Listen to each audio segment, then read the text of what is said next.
రైతుల పంటలకు మద్దతు ధరల పెంపు మోసపూరితమని, ఎరువులు, పెట్రోల్, డీజిల్ ధరలు 20% పెంచి పంటల మద్దతు ధరలు కేవలం 8% మాత్రమే పెంచి కేంద్ర ప్రభుత్వం రైతులను మోసగించిందని ఆంధ్రప్రదేశ్ రైతు సంఘం జిల్లా కార్యదర్శి శ్రీనివాస్ తీవ్రంగా విమర్శించారు.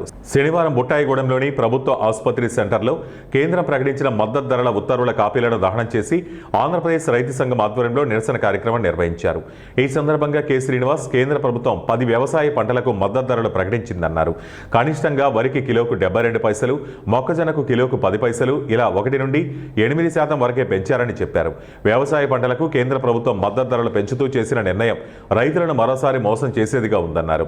వ్యవసాయ ఉత్పత్తుల పెట్టుబడిపై 50% ఆదాయం కలిపి ఈ ధరలు నిర్ణయించినట్టు రైతులకు ఈ మద్దతు ధర పెద్ద ఊరట ఇస్తుందని కేంద్ర ప్రభుత్వం ప్రకటించడం ఇంతకు మించిన దగా మరొకటి లేదని విమర్శించారు.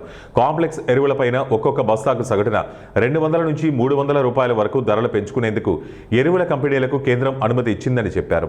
ఎరువుల ధరలు సుమారు 15 నుండి 25% వరకు పెరిగాయన్నారు. రైతులు పండించిన వ్యవసాయ పంటలపైన కేవలం 1% నుండి 8% వరకు మాత్రమే ధరలు పెంచుతూ పెట్టుబడి ఖర్చులపై 50% అదనంగా ధరలు నిర్ణయించినట్లు చెప్పడం రైతులను మోసం చేయడం కాదా అని ప్రశ్నించారు. స్వామినాథన్ కమిషన్ సూచించినట్లుగా సమగ్ర పంటల ఉత్పత్తి వ్యయంపై 50% అదనంగా కలిపి అన్ని పంటలకు మద్దతు ధరలు నిర్ణయించాలని, ధరల నిర్ణయానికి పరిమితం కాకుండా అవి అమలు చేసి రైతుల పంటలను ప్రభుత్వమే కొనుగోలు చేసే విధంగా కేంద్ర రాష్ట్ర ప్రభుత్వాలు అవసరమైన అన్ని చర్యలు తీసుకోవాలని డిమాండ్ చేశారు. 2025-26 సంవత్సరంలో కేంద్ర ప్రభుత్వం ప్రకటించిన మద్దతు ధరలు మొక్కజొన్న, వరి, పత్తి, జొన్నలు, కందులు, మినుములు వంటి ఏ పంటలకు అమలు కాలేదని ఈ ఖరీఫ్ సీజన్లోనైనా కేంద్ర ప్రభుత్వం రైతులకు పంటల మద్దతు ధరల అమలు కోసం తగు చర్యలు చేపట్టాలని కోరారు.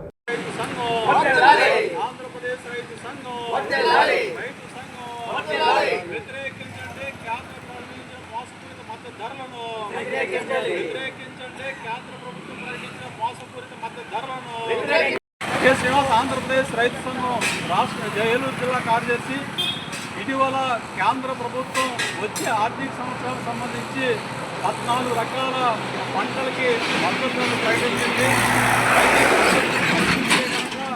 ఇవాళ ధాన్యానికైతే కేజీకి 72 పైసలు పెంచారు, మొక్కజొన్నకైతే కేజీకి 10 పైసలు పెంచారు.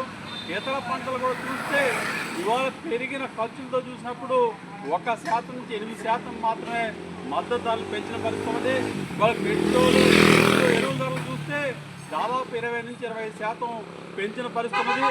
అంటే సాగు ఖర్చు విపరీతంగా పెంచేసి ఇవాళ మద్దతు ధరలు మాత్రం 1% నుంచి 8% మాత్రం పెంచడం వల్ల రైతాంగానికి ఒరిగేదేం లేదు.